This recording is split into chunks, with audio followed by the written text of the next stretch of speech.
Newsflash is brought to you by Franco Trading Enterprise. Still, fun papa fee. Hi there, thank you so much for staying with us here on Prime Morning. It's a good morning wherever you find yourself, and what you're beginning to do this morning will be prosperous, it will be great, and so continue to stay positive and keep yourself going. It's midweek, and we're excited to be back here again. Of course, we'd like to say a big thank you to Franco Trading Enterprise, still phones Papa Pafie. The reason that we have this segment happening, and we want you to go there and check them out. It's pretty simple. All the things you need in your homes, if you're talking about your gadgets in your homes, Franco Trading Enterprise is the place you need to go. We've got refrigerators, we've got also television sets for you, and then you can also go and grab any of our CCTV cameras, and they will do you a lot of good. Don't forget that you need to know what's happening in your homes and your offices when you are not around. And Franco Trading Enterprise says you can do that anywhere at any time once you have CCTV cameras that you can purchase from us. We're talking about quality, and if it's quality, it definitely has to be Franco Trading Enterprise. And please, if you want to replace your phone this morning, if you want to buy one for one special person, you're talking about iPhone, Samsung, Nokia, any of the brands that you want to get, you have to make your way to Franco Trading Enterprise. Walk into our branches with your full chest and trust that you would get something that you can also take away. We're giving you a 40% discount on all the accessories that you buy from us. So do well and make your way to Franco Trading Enterprise today. As anytime that you want to get any of these gadgets, it has to be them. Now pick the numbers on your screens and call us and make some inquiries. And please do not pick any number on social media apart from the one that you see on your screens right now. That's the number you can call on. Don't forget, you can also download the app.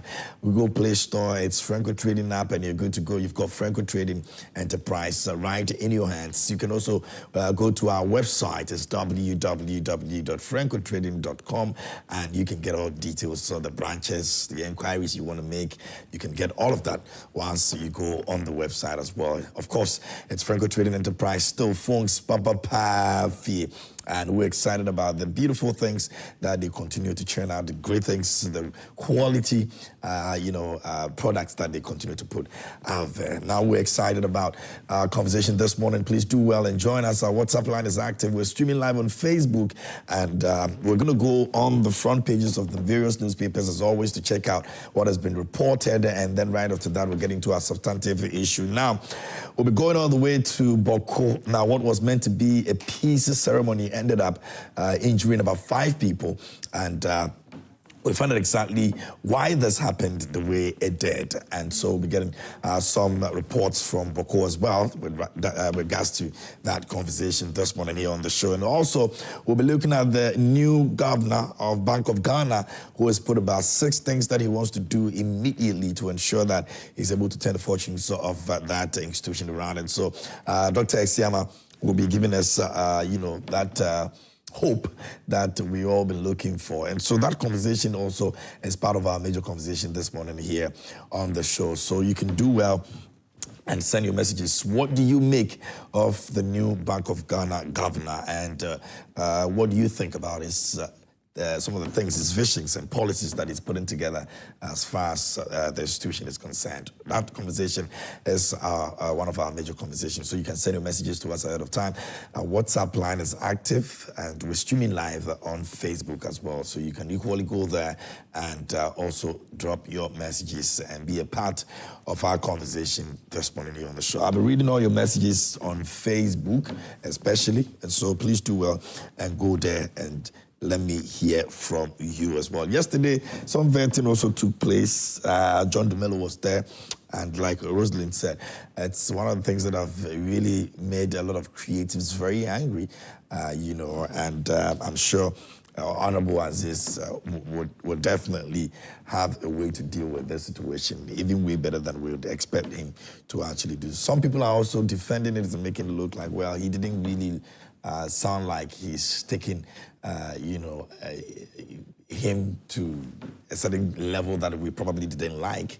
They felt that it was one of those just passing comments that you hear, at the vetting committee. But creatives have taken that very seriously, and they are demanding an apology and all of that. So we continue to have the parliamentary committee sits and do the vetting for these honorables that are yet to get into office. Right after the vetting, they're going to be sworn in. There's going to be an approval, and then they're going to be sworn in by the president. All right, so that's on that conversation. But of course, major conversations, we'll be looking at the Bokos incident, and then also we'll take a look at the Bank of Governor and his policies and visions that he's bringing on board. Now, let's see what the newspapers are reporting today. I've got a couple of them over here, and so I'm going to run through them, and then when I get my guests in the studio, we'll definitely have the standard conversation on the issues I've spoken about already. So, Daily Graphic is here, and on the front page it says that restore monetary stability. President task BOG Governor first deputy. And that's the issue on Bank of Governor. We're going to be looking at that as well. And the president has been sworn in. The president has had a lot of belief in him, and he's asked him to actually restore the monetary stability that we have in the country right now. Now, governor actually pledges stable exchange rate. That's also another big issue over there when you look at how the cedi keeps depreciating and it's not really gaining weight as against the dollar and other foreign currencies. It's an issue of worry, and so I'm sure it's one of the places that he would definitely want to take his attention to ensure that the cedi is able to stabilize. Now we'll look at that. President Mahama delivers maiden State of the Nation address tomorrow. And so a lot of people are waiting patiently or maybe impatiently for this day on Thursday, tomorrow, when the president will deliver his first State of the Nation address as the president of the Republic. We'll be looking at that in a couple of weeks. The finance minister would also be putting the budgets out, which of course is also one of the things that a lot of people are looking forward to as well. So let's see how these two significant things that we have to do in the coming days would pan out. Now, minister urges foreign missions to improve conditions at visa centers, and has got the foreign minister Honorable Okujuto Ablakwa captured on the front page of the Daily Graphic. At the back page, Environment Minister explores fair pricing for e-waste, and that's Dr. Ibrahim Mutala Mohammed has been captured over there as well, and that's the Environment Minister. Now, Minister of Health inaugurates Konfanochi teaching. Minister of Health Kwabena Minta Akando has actually inaugurated the district. This is the Daily Graphic. He's actually inaugurated the district, West District voter region. It's actually costed 2.9 million, and we're talking about a health facility that has been put together over there at Abutia Pota. It had 2.9 million. It's a health center that has been put together over there, and the minister has inaugurated that as well. So yeah, that's also another good one. We need more of these health facilities in the country. Now, let me go to the Ghanaian Times, and it says that strengthening the education system, bring back experimental schools. Dr. Mate advocates on that. Lands Minister sets new standards for mining coins, and don't mistreat visa applicants, says the Foreign Minister. And GIS, National Security, must collaborate to strengthen border security. Interior Minister speaks on that. Uphold responsible fiscal management. President to new Bank of Ghana Governor. That's the Ghanaian Times this morning, the front page on that issue. At the back page, you have KIC Amstad project trains 220 young farmers on climate smart agriculture. That's also captured at the back page of the Ghanaian Times. Dry weather conditions affecting growth of green Ghana trees. That's also the back page of the Ghanaian Times this morning. All right, so That'll be all for the Ghanaian Times. The Ghanaian publisher, this morning also is reporting on some issues, and it says, don't blame Athenyo Makin for NPP's low votes in Ashanti. Dr. Kofi Boateng says so. And stop sacking workers. TUC tells Mahama. Away from that, mainstream PPPs to bridge infrastructure gap, Opong Nkrumah to government. And that's the front page of the Ghanaian publisher today. Now let's go to the news center. The news center says Ghana faces illicit opioids crisis, and that's a conversation we had over here on Monday, and it's one of the most alarming situations in the country right about now, with young people heavily involved in that in the northern region. And I think that's it's something that we need to really pay particular attention to. Was the BBCI investigations that actually uncovered that, and it's not really something that we have to joke with at all. Now, Republic Bank Ghana appoints David Addo Ashong as new board chair, and documents in ICOM's Safe Secure Ghana link. And also, Dr. Siama outlined 6 priority areas to turn around the economy after swearing in by President Mahama. PMMC lays off staff of Kumasi, Bole, Takwa offices, and TUC asked Mahama to halt sacking of workers. That's also captured on the front page of the news center today. And that will be all for the news center. Let's go to the Accra Times. And it says, swearing in of Governor of Bank of Ghana, Mahama blames Akufo-Addo Bawumia, and over banking sector mess, says narrow focus informed the cleanup. That's on the front page of the Accra Times. And Ayariga, whose investors assures them of favorable environment.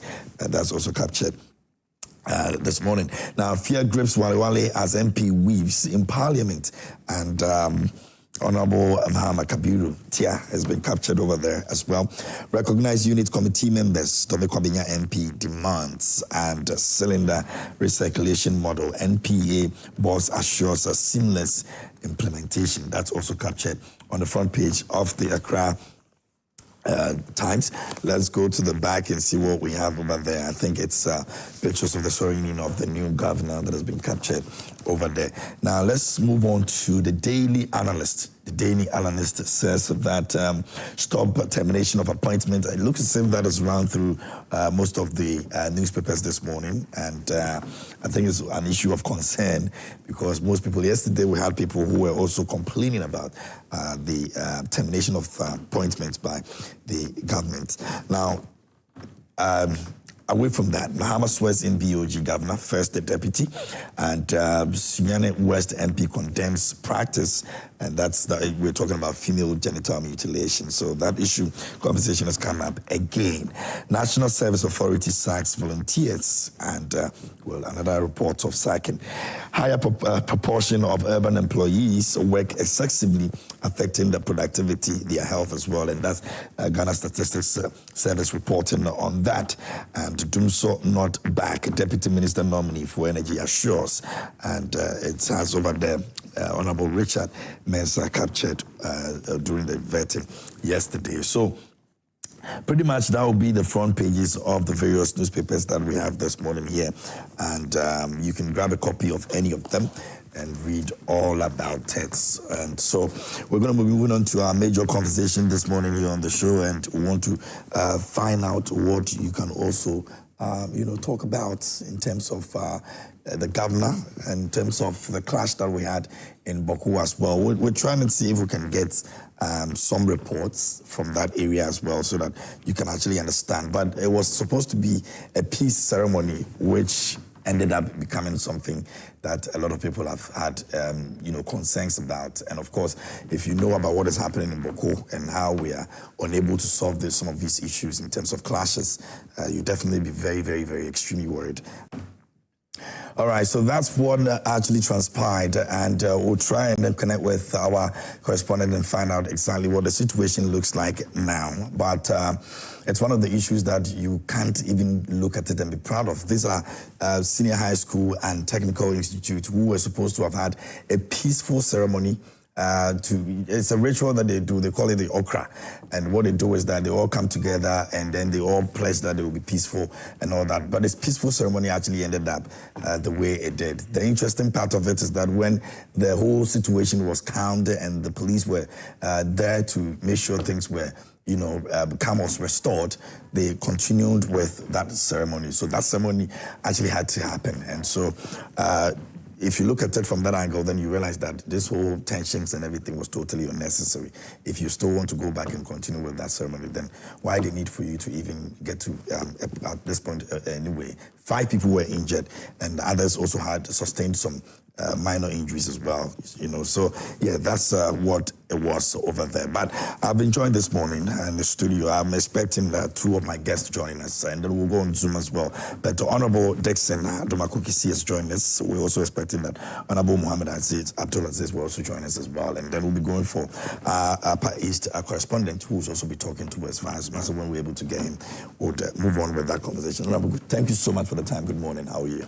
Good morning. I'm doing well. Okay. Thanks for the time. Yeah. I'm happy to be here. But I think since we just had Boko, let me be very blunt. It's important that we put this to rest. Yeah. And we know the issues. And I think some level of seriousness need to be afforded for this thing to end. Yeah. I think that yesterday's incident is students, when they get together, something would happen. Yep. But I think because the whole place has, is conflict-ridden, this boys incident might be put in that bigger picture. So I'm hoping to don't necessarily belittle what happened, but I think that it could have happened even if there were no conflicts in Boko. But I think that the major thing really, I'm hoping that we'll get to a point where the curfews will be lifted and people can go about their business as they do. And some level of understanding has to be arrived at through the court system or through some alternative dispute resolution where both parties will have a very firm appreciation and understanding. But be that as it may, I'm thinking that since His Excellency will be talking about the state of the nation, I'm sure we will have a clear view of what he intends to do. You want to see that captured? Well, I mean, you cannot do a State of the Nation's address without attending to Boko, as it stands now. I think in the entire 16 regions, this is one of the unfortunate things ongoing. Granted, admittedly, I mean, I must say, it's been there for the Nana Addo's administration, but I think that once we have a new pair of lens, I'm expecting that this should be able to be resolved as quickly as possible. And not to say that Mahama is better suited to resolve this issue, but I think that it was one of the very important campaign promises that I took dearly, and I want to see that happen. As a matter of fact, his first 100 days, I think this should have been prominent in the list of items to do.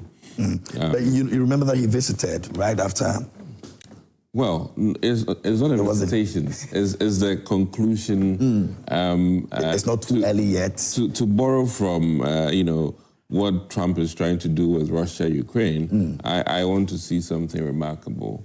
So in your case, you think that it should have been as swift as possible, regardless of whatever that we have to do in terms of putting his appointees in shape and all of those things? I think that he's had literally 8 years of vacation to plan for this. And that's what I want to see. And I think that he has experience from ECOWAS, and he's a mediator. And I think that maybe we did not see things clearly. But I'm expecting for somebody who's had the luxury of staying at home for 8 years to be able to come with some fresh solutions, which will put to rest this issue. So I want to see that as one of the priorities of his administration. Very well. Yeah. I'll come back to you again, and then maybe we would even explore further what the Defense Ministry, can also do in terms of the role in ensuring that this issue is taken care of once and for all. But let me go to Upper East. Our correspondent over there, Albert Sawyer, is over there. Let me find out from him what the situation looks like over there. Albert, good morning, if you can hear me. How are you doing? Good morning, I'm well. All right, thanks for the time, and we appreciate you this morning. Let's take a look at the situations with regards to this clash. As of this morning, what's the situation? What don't we know?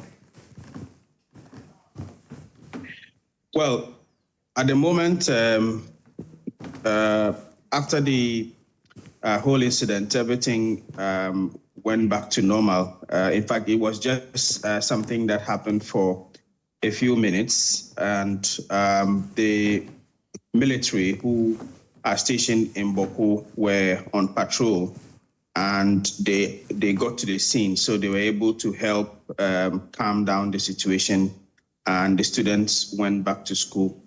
Yesterday afternoon, I was talking to the headmaster for Boko Senior High School, and he said that they were writing some exams, and so after the incident, they still went ahead and wrote the exams, and nothing untoward happened. All the students, were able to write the papers that they were supposed to write yesterday, and everything went back to normal. So, and let me put it this way. I mean, like Honorable in the studio even mentioned, we all know what Boko, when it comes to conflicts and all of that. Students who were supposed to have met for a peaceful ceremony, which ended up the way it did. What sort of tensions? What was between them? What did you gather? Okay, so what we are told is that the students of these two schools, the schools are opposite each other on each side of the road leading into the Boko town.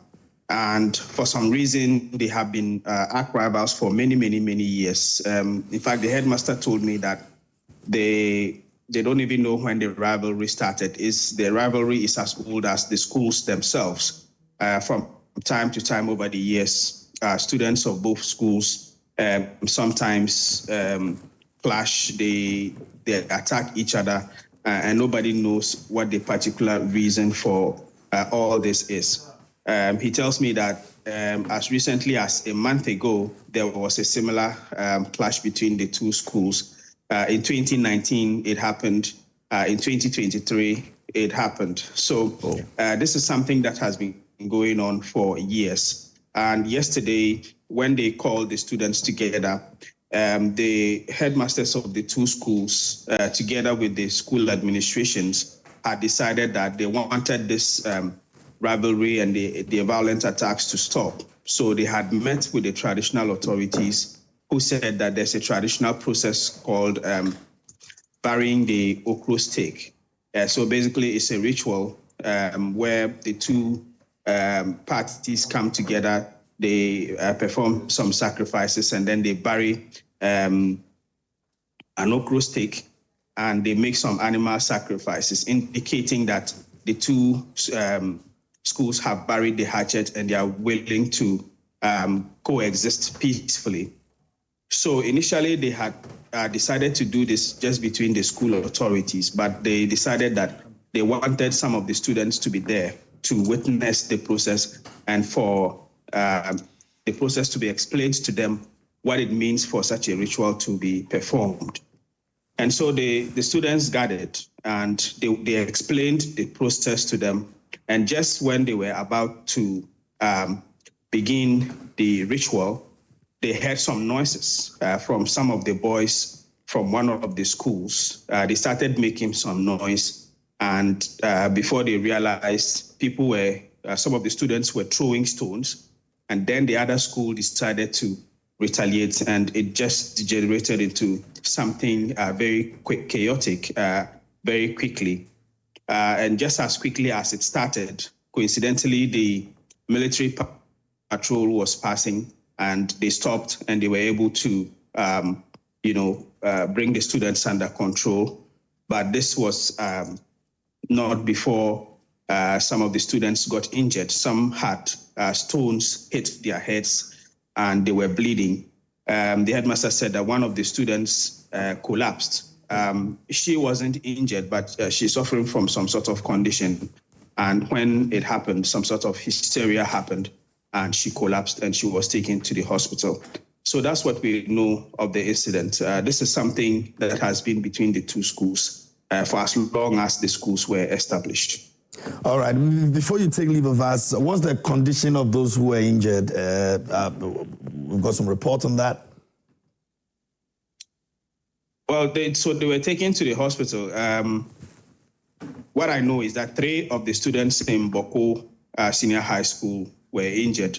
There are some who were injured from the other school, but I don't know the number. We are told that there are at least 5 students. So I want to believe at least 2 students from the other school also sustained injuries. They were taken to a hospital called Vineyard Hospital in Boko. I'm told with the help of the municipal police commander, and they were responding to treatment. In fact, the headmaster described the injuries as bruises. So they aren't very serious injuries, and they are expected to be discharged very soon if they haven't been discharged already. Later, the students were all called, they were spoken to, and everything went back to normal. And as I said, some of them wrote some exams yesterday afternoon. And so that's what we know of the incident as we speak. Has there been any major concerns from the people of Boko in regards to this, or even the leaders, the traditional leaders over there? Is this something they're worried about, looking at the trajectory of this situation? I mean, in 2022, 2023, you mentioned that it's something that has been going on. Are they really concerned about this? Exactly. Also, the ritual that was supposed to be performed went ahead from what the headmaster told me yesterday. After everything happened and things calmed down, what they did was that they allowed the majority of the students to go back to school, and then they selected some prefects who witnessed the incident, the ritual. And so the ritual, went ahead and they performed it. But of course, there are concerns from parents and stakeholders because these are the future leaders of the country, and nobody really understands what causes this animosity between the two schools. Sometimes students from one school maybe they go to the other school to maybe visit a friend, and before you know, they are attacked by the students. And then the next thing you know, students from the other school feel that they need to retaliate and all of that. So it is something that is of serious concern to parents and even the traditional authority. And that is why they decided to see how they could put an end to it yesterday before this happened. So many people are worried about it. Very well. Thank you so much, Albert. Sorry for joining us this morning. We appreciate you, bro. All right, so that's Albert, all the way from Upper East, our correspondent over there, telling us exactly what happened with regards to that clash yesterday with the two schools involved, which is Boko SHS and Boko Technical Institute. And it was supposed to have been a peaceful ceremony, which ended up becoming the way it did. 5 people were injured, severe injuries, and about 2 or more people also had minor injuries. And so we'll be looking closely to this. Honorable, you want to pass it, but before that, let me introduce Honorable Mohammed Addo Aziz, who's also joined us this morning. Honorable, thank you so much for the time. We're grateful. Thank you too, and good morning to you. Awesome. Good morning to Doctor. My first time in your studios here. Oh, you did? Yes, I mean, Joy Prime, this is my first time. Oh, this is your first time? Yes, in Joy Prime. Yeah. Okay. Doc, is this the same with you? Same. Oh, same. All right. So it's good. We're grateful. I'm sure we used to meet at Joy News and in the past. Other places. Yes. And we've dragged you both in here as well. Yeah.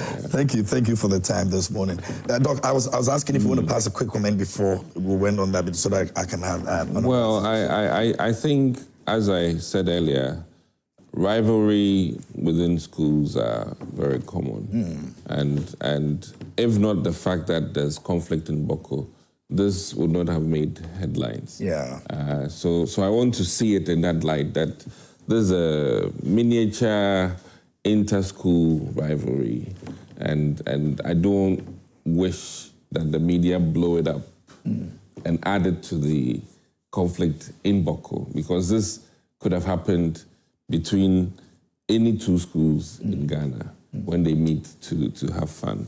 And I hope, I'm very hopeful that it has nothing to do with the internal wrangling. Yeah. And I like the fact that your reporter made it clear that the rivalry has been there from several years. I mean, when the schools came into being, so this is like going for intercorp, and no matter what, there are always some boys who'd want to be, a bit rowdy. Yeah. And that's how I want to see this, and not necessarily as part of the Boko Kusasi, Mampusi issues at all. Even if it was, I mean, I don't think that is really what this is about. Okay. And the school students should be talked to carefully, and I'm hoping, Minister of Education has also seen this and may give them some notice so that better preparation within the schools would happen if they happen to do this next year. Because since it's a yearly thing, next year they'll do this. That is going to happen again. and what may be relevant, this is just my recommendation, in a conflict zone, they should have just maybe invited about maybe 20 on each side of the schools to conduct this ceremony, because it's not about the number of students. It's a ceremony that, because I'm sure during COVID, the whole student body were not invited for, or maybe even this ceremony did not happen. So I think that based on my assessment and from a security standpoint, next year's ceremony should have maximum of about 50 on each side, so that they can conduct it nicely. Maybe the student prefects and Eventually, that's what they did. So after they separated, the prefects were now called to continue with the ritual. That is what I think should have been done even in the first place. So that you can control the crowd better, and it's the symbol and the significance of it that matters. And then they can relay these days with iPhones and all these kinds of social media things. They can then relay by video to the student bodies that, hey, we've done this, and the significance of it is that we should be at peace with each other, married together, and enjoy life. So I think I'm yet to hear from Abdulaziz the relevance of okro in all of this, because I think they plant okro, and then they do a cutting of cattle of some sort. But the okro bit, this is my first time. I don't know if that is what is grown in Boko. I don't know. Maybe you can educate me. No. He's not from there, though. Well, if he was a Yariga, yes. But you would have been able to explain better with that, yeah. Upper East, mostly when you say northern region or the north, the tendency for people in Accra to believe that or to think that it's just one region, one tribe, one culture exists. But the fact is that northern region, Upper East, Upper West, and now Savannah and North East, these are very different regions with different cultural backgrounds and lifestyles. Of course, largely very similar, but not the same. So I don't know much about what the Okro State was buried for. But as for killing of the fowl, it's a common practice in the North to signify some of these events. But back to the main issue and why Okro. From what we are reporting, I'm sure this should have spared the life of that fowl. This is a life wasted. Because if the purpose was to bring them together, and at that very event, they begin to throw stones at each other. This is a wasted effort. But let's see. It's a very regrettable development, especially that it is happening in our secondary schools. These are the kids we refer to as the future leaders. And if this is a lifestyle that our future leaders would begin to demonstrate so early in their lives, that is regrettable. But there is a general sense of indiscipline in the system. Not just in our schools, even our members of parliament. In the last few years, we've seen what's happening in parliament. There's a general, sense of indiscipline in the country, and I think that the earlier we sit up to deal with these issues, the better for us. The children would normally, learn from what they see, and so if the atmosphere itself is filled with so much tension and so much insecurity, don't be surprised if they think that the only way to resolve your differences is to fight among yourselves. But this one comes as a special one because I'm told that from the beginning of this year, we have recorded about 5 incidents of violence on campuses in our secondary schools. And that's why it's attracting so much attention and commentary. Other than that, some of these issues are not new. It's not a new phenomenon, but to have recorded as much as 5 within 2 months it's just too much to deal with. But you see, even demonstrations were very common at the tertiary level. Today, you see secondary school students also demonstrating either against the quality of food or the conduct of a senior housemaster or a teacher. And that is regrettable. We must begin to look at those issues. All stakeholders must come on board, including the National Union of Ghana Students. We've all passed through the university, and reflecting back, we think that NOKS is usually concentrated. The attention is usually engrossed in issues of university and university-related issues. They must begin to have some chapters of a sort at the secondary school level where they can engage the youth to use peaceful means to resolve some of their issues. And so all stakeholders, the Ministry of Education, parents, teachers, the PTAs, must all come on board to be able to fashion out a way to deal with the issues. You see, but we must also be very careful. As for competition and rivalry, it's been an old thing. But that rivalry and competition must be in the area of academic, in the area of sports. As for a male student visiting a female in another school should not be the basis for some of this rivalry. When we were in secondary school, the competition was very strong in areas of inter-schools, inter-zonals, and stuff like that. But what we are seeing today is regrettable. It also leads to the conversation of the Boku area. In as much as we want to delink the entire issue from what's happening in Boku, to have such clashes in a very, if you like, a war-prone area, we must be very careful in dealing with it, because somebody could be hurling the stone at the other, not necessarily on the immediate cause, but on some other remote causes. And so we must be defining the problem within the context of the general problem that we have in Boku. We'll be pretending if we don't have an eye on that, because that could escalate into some other issues. Why?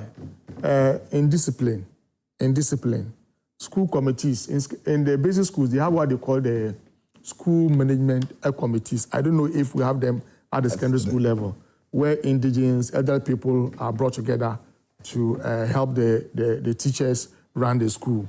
And sometimes we can hinge on them to be able to resolve some of these issues. Disciplinary issues and discipline is gradually growing in our schools.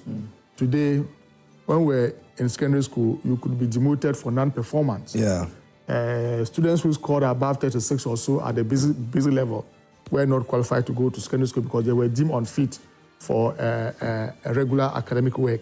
Today, that's not the case, probably because of politics.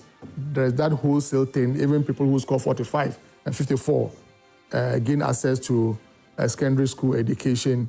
They go there with the intention of doing other things and not to learn and influencing their colleagues. So all these issues, we must put aside the politics. No more corporal punishment. Teachers are being harassed for punishing students. When we're in school, you hear the name of your senior master and you are running. Yeah. That's not the issue. And so we must look at some. Whilst we regret that it is happening, the timing is good because this happened at a time that they are doing the National Education Forum. I'm sure some of these things would inform some of the recommendations of that forum. I'm not saying it's good that they will have those clashes in our schools, but I'm saying that for that to be happening at a time that we have a national conversation on how to deal with our educational system, I'm sure the experts who are engaged would take on board some of these happenings so that they can make far-reaching recommendations to deal with the issue of indiscipline. We cannot continue this way. These are the children to take over the reins of power, governance, and leadership. And so they must be trained to understand that, yes, you have your differences, but you don't take to violence to resolve them. But like I said, even the people they look up to, the adult class in parliament, what are we seeing today? If somebody told you that in some 10 years back, if you were told that some of these things would happen in parliament. The last committee voting situation, for example. The election of the speaker at the beginning of the... ballot paper was taken away and all of that. Was chilled by... And so that's what I'm saying, that there's a general sense of indiscipline. And when some of these things happen, we don't do the follow-up. We don't bring the culprits to book. And so it emboldens others to also take such unwanted paths to dealing with their differences. So as a country, we must closely look at the issue of indiscipline and deal with it decisively, irrespective of who is a concern. Honorable, again, Doug mentioned something that I want you to maybe quickly speak on that before I pick some messages from our viewers. He mentioned that tomorrow is going to be very significant in terms of what the president will be speaking about in the State of the Nation's address. And he also mentioned if the Boko issue will be addressed in that State of the Nation address, because he feels that it's one of the things that he really promised that he was going to deal with when he was campaigning. Are we likely going to be seeing he talk about that? I'm unable to walk into the head of the president this morning, but I reasonably can assume that President Mahama will speak to issues of national security. And I cannot imagine how you can speak about national security without talking about the Boko crisis. So I'm sure President Mahama would talk about it. But what is most important is not just talking about it. It's about what you do to resolve the conflicts. Now, you remember that when President Mahama assumed office, right after being sworn in, Boko was the first place that he visited. And before he did that, he made a whistle stop at the palace of the Otumfuo to engage him on this very matter. So President Mahama takes the issue of Boko crisis very personal, very serious, and want to deal with it.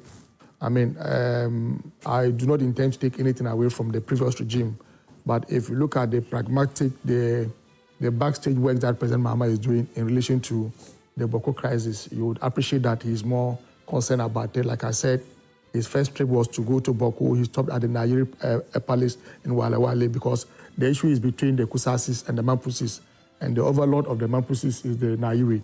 So President Mahama made a stop to engage his father, the Nairi, went to Boko to meet the Boko Naba, and also made a stop in Kumasi to engage Otumfuo to see how the Otumfuo would use his office to be able to deal with that crisis.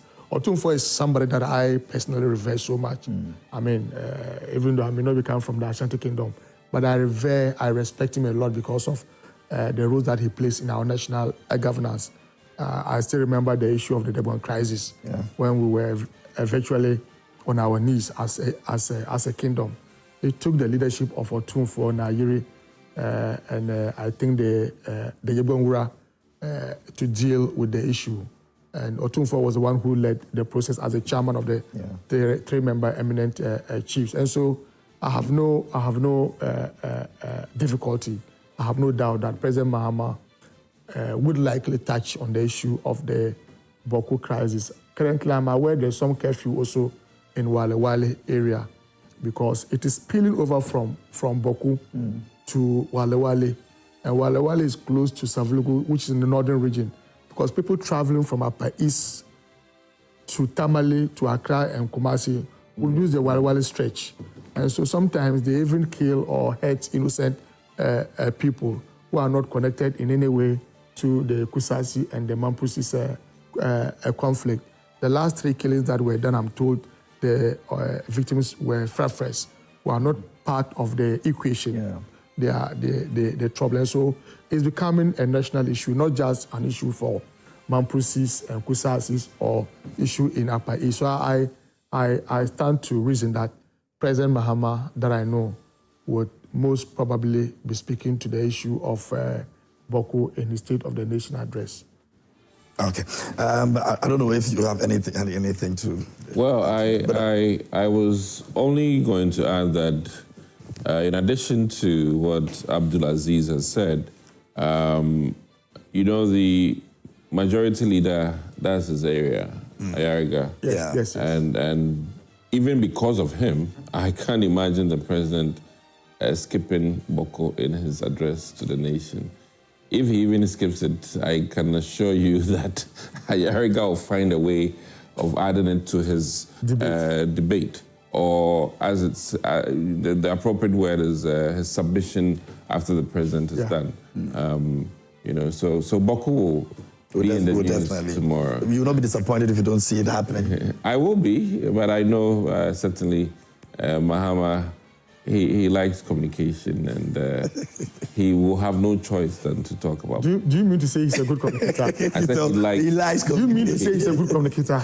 But then again, I've not mentioned also that he actually thought that it was going to be as swift as possible because, and you compare that to how Donald Trump is solving the issue of Ukraine and Russia, but it's taking a bit of time for him to deal with the situation in terms of getting into office and all. Oh, President Mahama, when he was sworn in about 2 or 3 days' time, he was in Boko. I remember the day he went to... But does it solve the issue? Trump has not been to Ukraine or Russia. But we still have the... But it's making that you feel that... No, we still have the... Don't get me wrong. Ukraine crisis going on. Yes, but I mean... What is most important is the efforts that the leader is putting in place. In fact, look at context too. This is within country crisis. One ethnic group against another. In the case of Ukraine and Russia, we are talking of different jurisdictions altogether, with political undertones, with economic undertones. Geopolitical. Exactly. This one is purely on chieftaincy. And so context is important. Land issue. When it comes to we Ghanaians, and especially we from the north, issues of chieftaincy is a very revered area, dicey issue. And so in dealing with it, it's not just mechanical. That lift this one and put this one down. No, you have to do a lot of negotiations. So apart from dealing with the legal aspect of, say... I can only demand that he finishes it early. Oh, he will. That is trust President Mahama. Okay. So apart from dealing with the legal issue that, look, if you have a problem with the status quo, go to the court, because there has been 2 Supreme Court rulings on that matter. And as a country, we're a country of laws. You know, but if you think that you don't agree, you can only use the judicial process to review the process. So whilst we are dealing with that one from the legal perspective, we are also dealing with the security aspect of it. The presence of the military and the police, you know, to maintain law and order. Then you are using the traditional rulers. That's where Otunfo comes in, to see how you can mediate among the two parties. So President Mahama is on top of but not to bring communication minister into all of this. I think that if there's a radio station that was making the conflict worse, I agree to some repercussions within the media, circles. But I also worry, because one interesting thing, I remember my own Sam George was very vociferous when Radio Gold was crashed. And I've been making my argument. We all know that two wrongs don't make a right, and an eye for an eye leaves both of us blind. And my only recommendation, since you're here and you represent the NDC, is that admittedly, some of us felt that some practices of our own party were in error. Okay. And I think that I'm hoping that, not that I'm holding the NDC to a higher standard, but I think that we need to reverse some of the wrongs that were done and not perpetuate the same thing. I agree with you. You think you don't have the capacity for that standard? And I'm throwing the challenge to the NDC as a former member of parliament, that we literally, in some instances, fought our own party for some things that we thought were wrong. Yeah. And I think that to see the NDC walk that same path, I'm troubled. And I'm only saying this, it's early days yet, but I think that as we move forward, especially even with regards to those who are being sent home, for whether political reasons or politically right reasons, I think that it is very unacceptable. And for me, I'm looking at the question is, are we to punish those who are employed, or we are punishing those who got employment? And I think that there should be a point where this should stop. And that informs my decision why I think that maybe we have to put a bill out there that stops hiring 6 months to the end of your tenure. And this is something that I'm expecting that the Labour Minister should look at it. That if this is going to be the case, we need to stop any government 6 months to December 7th from hiring. Because it's a huge blow. Listen, parents have paid for rent in various places in this country because people were posted. Yeah. You understand? And people have rental agreements. And unfortunately, in a country like ours, you are demanded to pay 2 years in advance. Another issue. And that is another issue. Yeah. But my point is that it is painful. And some of the audios I'm hearing, I'm even surprised that, quote unquote, there are more NDC people that were employed, quote unquote, during that period. And for that matter, the employment had no colors necessarily of NPP or so, because I don't think health workers, especially nurses, though they might have a leaning to one party, they don't attend to patients based on party lines. And the same way with teachers. None of the teachers necessarily attend to NDC students or NPP students. So I think that it is a bit unfortunate that a forward-thinking country like ours should have this meted out to the citizenry. And I also think that there should be an awakening where people will stand for their rights, not necessarily on party lines. And I don't necessarily even support, the likes of my own organizer fighting necessarily for those who have been laid off, because this has nothing to do with party. This is rather a civil-related issue where civilians that were employed are being booted out because, it was done to some in 2016. And at that time, I've held the opinion that it was wrong. Okay. And I still hold the same opinion today. And I think that we need to wake up. And this is my message to Abdulaziz, or the NDC, if they are watching, that I really think that, listen, Ghanaians have given you the mandate, and they gave you the mandate because we did some things that were unacceptable to the people. And when you come and you repeat those unacceptable behaviors, then I would say that, hey, you have disappointed your voters, you have disappointed the people who are excited to put you in power, to right the wrongs of the NPP, supposed wrongs of the NPP. And I will be an observer, but I also talk and participate in politics. And my charge for my own good friend, Sam George, today is that, listen, I want to hold you to a higher standard. And I would hope that I was never really ever happy. And he can check. At some point in time, I raised that, opinion that Radio Gold, even when it was quote-unquote closed down, the NDC found XYZ and other stations to, do the same thing. So invariably, I wonder if we really even achieved anything through shutting down these stations. So my point again, I've seen NDC walk the path that we took, which was unacceptable to some Ghanaians. And I'm only, unfortunately, advising them. I shouldn't be advising an opposition party, but I'm only saying that it's early days yet.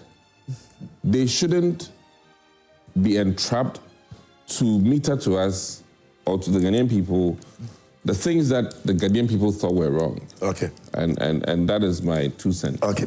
Honorable, give me a little time. Let me engage our viewers a bit. Just hold on your thoughts for me and let me engage our viewers a bit and I'll come back to you. This one says, good morning, KMJ. The indisciplined nature in our high schools is alarming. Let curb it immediately before it escalates. Please let your guests add their voice to the non-payment of officials who worked tirelessly for the EC as temporary staff. Now, how can you risk your life and you are delayed your allowance? Ghana. And go to the next one over here. It says, and it's coming from Teacher Kojo, and it says, the NDC condemns anything the previous government did. You are digging your own grave. Your success is the last election was not due to your hard work. Ghanaians know that. It was the supporters of the NPP who stood out, and most of the NPP ministers did not help. They gave you the ball to score. Don't let politics blind you. Agenda 111 was a game winner. In addition to the drip, free education, digitalization, you should know better. Greetings to German. Let me go to the next one over here, and it's from Osebonsu in Konta.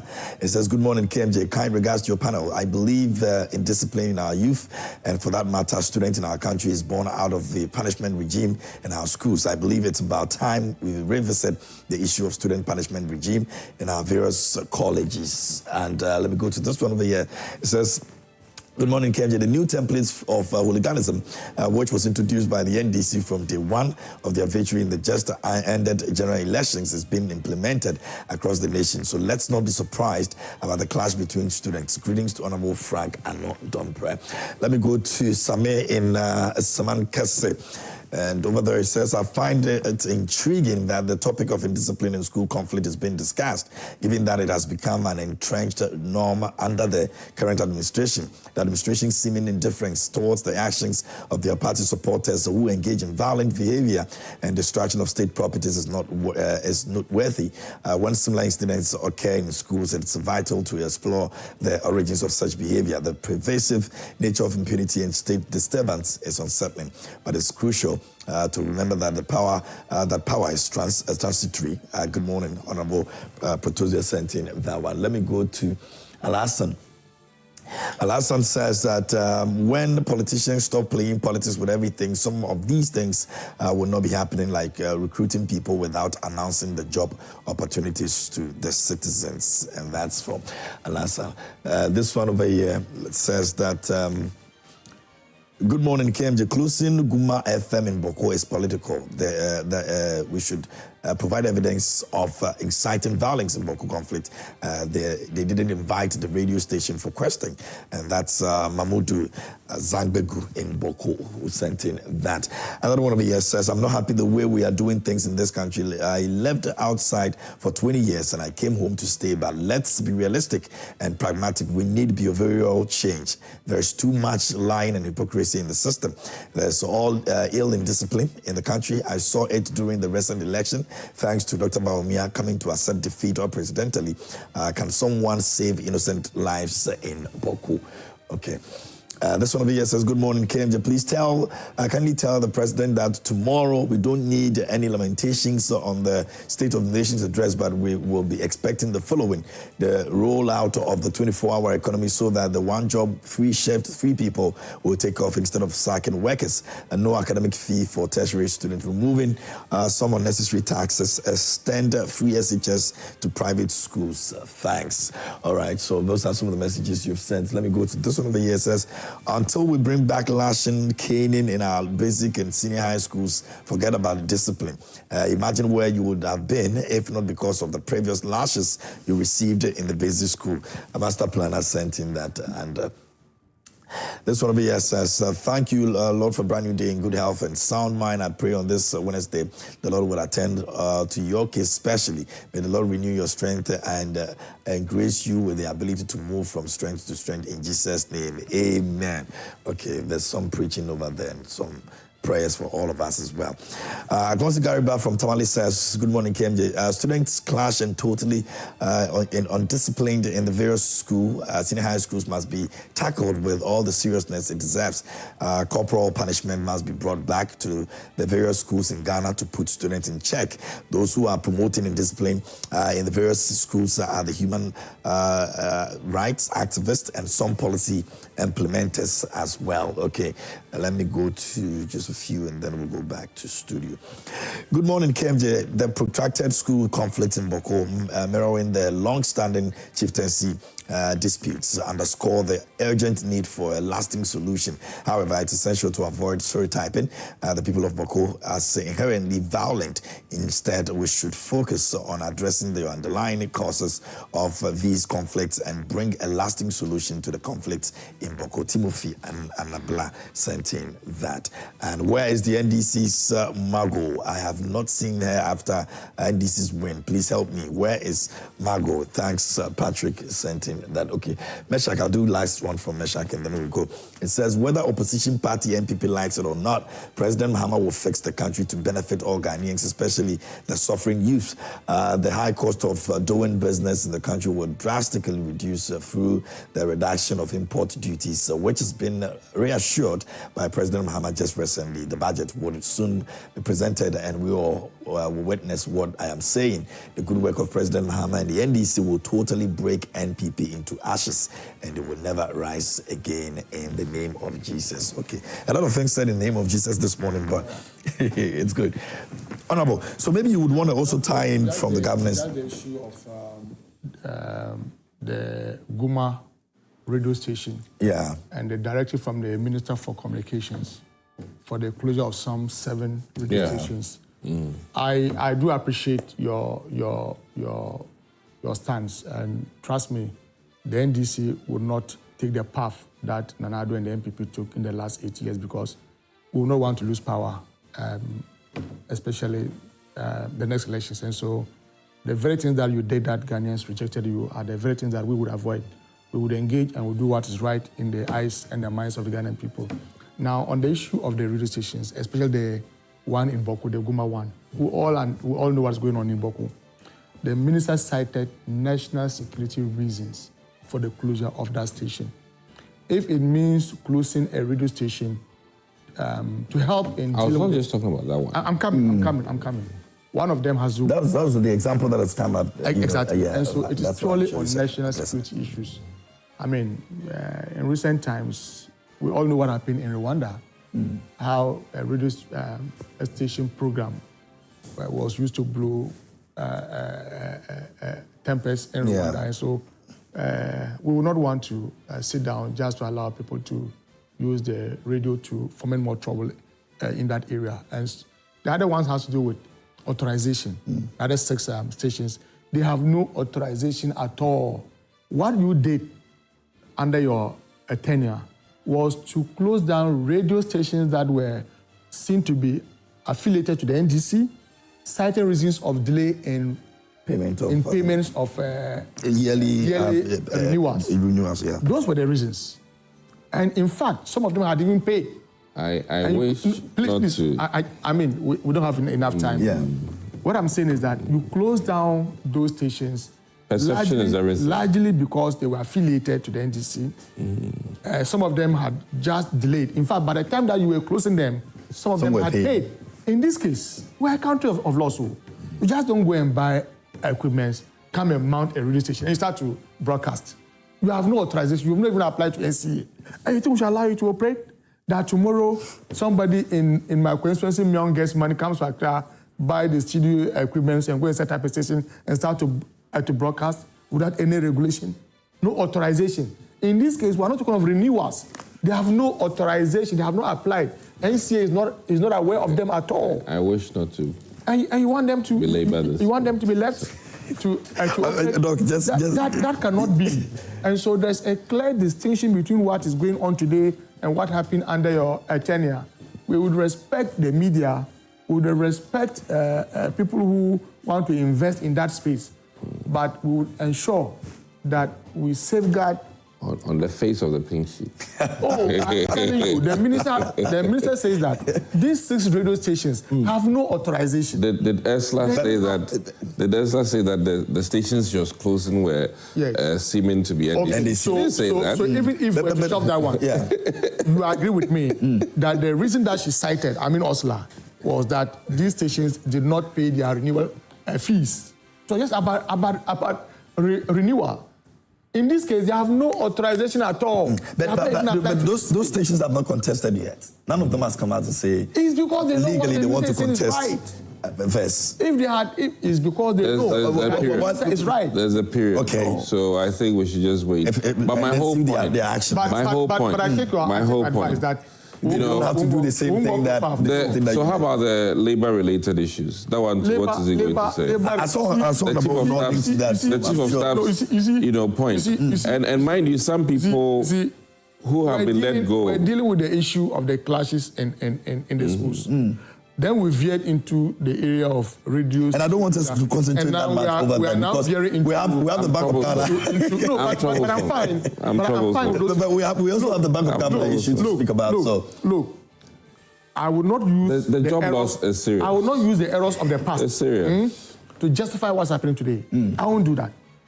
Okay? Yeah. When we talk about resetting this country, it's not just about our national economy. It is also about our governance architecture. Exactly. And so we will not use the ills of yesterday to justify what we are doing today. Then talk to Julius. But no, but the thing is this. You wait, we go for an election on 7th December. You lose the elections. Then right after 7th of December, you suddenly remember that you have people to recruit into public service. You are committing somewhere before. I understand somewhere done in September. You are committing. I'm making a point. Somewhere you are committing the incoming regime to some financial commitments that they cannot bear. Somewhere before. People are not just interested in working; they are interested in any legitimate income. And so, what's the essence in working and not being paid? Government says that the finances of the country cannot support their payment, and we have told you, we have opened the books for you to the extent that labor has agreed to take a 10% salary in your campaign when message, inflation is more than 20%. You said you had this. I'm making a point here. But I'm saying it's not a good governance practice that when you go for an elections and you are supposed to hand over, you immediately want to employ people into the public service. You are committing the incoming regime to financial commitments that they may not be able to withstand. And we made it very clear to you, even after elections, at the joint transitional meetings. But Honorable, in this case, have we been able to separate those who were employed before and those who were done after? If any head of entity goes beyond the directive of the Chief of Staff to dismiss people who were recruited in September, July, August, that one, they can take it up and we'll support them. Okay. But that in itself will be a violation of the directive of the Chief of Staff. Okay. And when you violate the directive of the Chief of Staff, you are violating the directive of the president. In the case of NEP, National Entrepreneurship and Innovation. In this case, those people were not permanent staff members. They were temporal, on contracts, on allowances, no appointment letters, and so there were a lot of financial and legal issues. The new CEO says, I don't want to commit any wrong. Tomorrow, I will be held accountable. Guys, go home.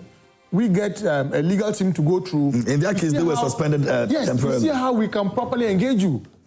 All those who have gone home, at the appropriate time when our finances can be able to support their payments, government would open up the avenue for employment. They are eligible to apply, and if they qualify, they'll be recruited. Nothing more, nothing less. Okay, all right. My whole point, and hear me out. Look, we'll be going back and forth. The Bank of Ghana issue is also important. Sure. We'll go to it. Let's take a look at it. We'll go to it. But my whole point to conclude is that my recommendation to the NDC is that they should not meter out the same things. Okay. All right. So the Bank of Ghana governor has been taxed, and he has actually mentioned 6 things that he'll be doing. So I'll take them, and then maybe one of them you can just handle that. This one says that the first one, it says he will recalibrate the monetary policy strategy and policy framework. He will preserve exchange rate stability and limit excessive volatility, realign regulatory mandates to promote greater level of financial intermediation, boost financial inclusion and innovation to promote economic growth. The 5th one is promote greater fiscal and monetary coordination, and the last one is reverse Bank of Ghana's negative equity position. These are the 6 things that he says he's going to be doing, and the president has actually asked him if you look at the swearing in, some of the things that he personally wants him to actually deal with. And so, Honorable, maybe I'll have you take, because it looks like you have to. So the new governor of Bank of Ghana has given an indication where he wants to take the central bank to. And we can only work in tandem with the Minister for Finance, who says that his main target will be to reduce inflation, create employment, and deal with public debt, and also stabilize the local currency. All the issues that the 6 key areas that the governor talks about, if implemented well, would go a long way to stabilize the currency and deal with the issue of inflation. Once you stabilize your local currency, you are indirectly also dealing with inflation, because largely Ghana is an import-led economy, and so much of the inflation is imported. So if you are able to anchor your local currency, you are on your way to dealing with inflation. And once inflation goes down, price of goods and services are affordable.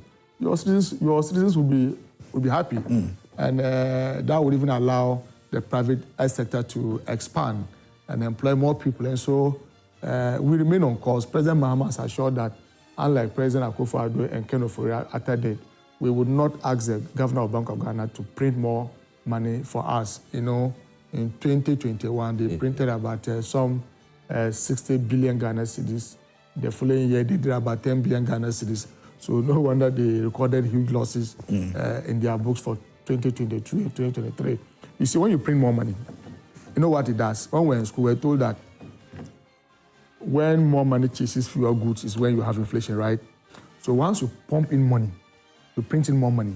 That is not coming as a result of economic activities, artificial pumping in money into the system. What it means is that there will be more money in the system chasing fewer goods, because we have not increased your productivity, and that will lead to inflation. And so these are things that we will not do. President Mahama has assured that he would allow the Bank of Ghana to work. They won't ask them to print money and control the Bank of Ghana. They are in charge of the monetary policies, whilst the finance ministry is in charge of the fiscal policies. But the two of them will need to coordinate. You know, I'm sure he even mentioned that as part of his and policies. There will be some policy coordination between the fiscals and the monetary policies. They must work in tandem, and that we are committed to. You see a new Ghana. The Ghana we saw in the last 8 years is not what you see. Look, are you positive? Are you positive about this? Honorable feels that there's going to be a new Ghana that we're all looking forward to. Well, I mean, once you change your leadership, whether you like it or not, some things do change. And certainly, I'm more hopeful because of the keyword on financial intermediation. I think that was lost on us in the last government, in terms of how Indum's bank was closed down, in terms of how other banks suffered, including the likes of Amwabeng and things like that. So I think that what was lacking was some financial intermediation, and I think that hopefully this time around we can have some very more objective ways of attending to these financial challenges that we have in the country. But be it as it may, I just came here because I agreed to come. I was one of the proponents of changing our finance minister, largely because I think the market, they don't have confidence in him. Yeah. And for that matter, I think that this additional change. And was that justified? Well, I mean, when the new one came, it was justified. Look, I mean, it was day and night. Because finances, whether we like it or not, has a lot to do with consumer or investor confidence in you, the finance minister. And once that is lost, it's very difficult to regain. And I think Ghana dipped lower largely because of that. And I was hoping that, with the turnaround, these things would have also eased Ghana's financial burden. So I'm very hopeful that the new governor, in connection or in line with Dr. Atto will turn things around. And listen, it's nice to be in an opposition. Is it? But our work is not necessarily to wish Ghana ill. We're not. A lot of the people think so. No. Listen, we will hold them accountable, but not necessarily that Ghana should go bad. And you can check me. There were many times that I said that the opposition NDC ought to be careful in the language they use in terms of doing politics. Because when they damage the economy by damaging the interest of investors in this country, when they assume office, they will suffer the brunt of the damages they caused. And in that sense, when you don't toe a certain line as you're opposing government policies, you might rather affect the country adversely, because there are some damning reports that the opposition party put out before, and now is biting them a little bit, in terms of our financial stability, act and some of the things that we had put on record. So one, I think that certainly. Because we have an IMF program, which they failed to commend Addo Kissi for. Because listen, I must be very frank, it was very clear that our finance minister at the time was dilly-dallying about going to IMF. So for whatever reason, I must commend Addo Kissi for that. Was it not sticking to the campaign promise that we don't have to get there? No, I mean, listen, we found ourselves where we were. And for the intervention and the timeliness, which was even delayed, I think that Ghana would have been far worse off. So I must say that it is now, in hindsight, I'll clap for the president at the time, who made it very clear that he has instructed the finance minister to go to IMF. You can tell that it was not something that the finance minister was doing, wanted to. Very happily. He did it begrudgingly, but it was necessary, a necessary bitter pill to swallow. So I wish our new governor well. In fact, you have confidence in him beyond politics. Interestingly, I went to St. Peter's, which is also his old school. So maybe I'm a bit biased because I went to the same senior high school with him. Not at the same time, but with him. And I am hopeful that, just as there's excitement when you change your exchequer, this new excitement about a new governor will make the markets, more excited, and more importantly, will help us get some people who will be very willing to invest in Ghana, or let me say Ghana under the administration of the NDC. But as it stands, productivity and economic activities depend largely on the private industry. And I always am excited for government policy to be supportive of private enterprise. And that is my only thing that I'm going to, as it is, push that the governor, through the rates, interest rates and things like that, ensure that people can get not cheap loans, but loans with very favorable rates, which then would excite small businesses to work more and then be able to hire people. Okay, which of course is also going to be on the employment level, and it's making sure that more people get jobs to do. Aaron Babako Komisa says, good morning to you. The government must prioritize education and skills development to ensure that the workforce is adequately trained and equipped to meet the demands of a rapidly changing economy. This includes investing in vocational training programs, improving the quality of education at all levels, and promoting lifelong learning opportunities for all Ghanaians. And I'll say, Bonsu comes over here and he says, good morning, KMJ. Kind regards to your panel. I believe that in disciplining our youth, for that matter, students in our country is born out of the punishment regime in our schools. I believe it's about time we revisit the issue of student punishment regime in our various colleges. Now, Timothy says the protracted school conflicts in Boko mirroring the long-standing chieftaincy dispute underscore the urgent need for a lasting solution. However, it's essential to avoid stereotyping. Okay, so I think I've read that on WhatsApp. Let me go to the next one and see what we have over here. It says that I find it intriguing that the topic of indiscipline in our school conflict is being discussed, given that, okay, I think I've read that too already on, okay, so those are some of the messages that also came on Facebook, and we're grateful that you also sent your messages over there. This one is from okay, it's from Master Plan. It says that the last time I listened to Honorable Mohammed Abdul Aziz on your sister station, he said that the Ghanaian youth are sacked from their jobs because President Mahama doesn't have money to pay them. It is clear that they have nothing new to bring on board. That's Master Planner Jr. in Kintampo who sent in that. That will be all for this morning here on News Flash. We say a big thank you to Franco Trading Enterprise. And of course, let me say a big thank you to Honorable Dickson Adomako Kissi. Thank you so much for the time. He's a former MP for Anyaso Utum and represented the NPP. And also, Honorable Mohammed Abdul Aziz came through this morning, former MP for Mion, the NDC. I unfortunately had to take leave of us a bit early, but we had a great conversation and I'm excited about that. Thank you so much. I'm grateful.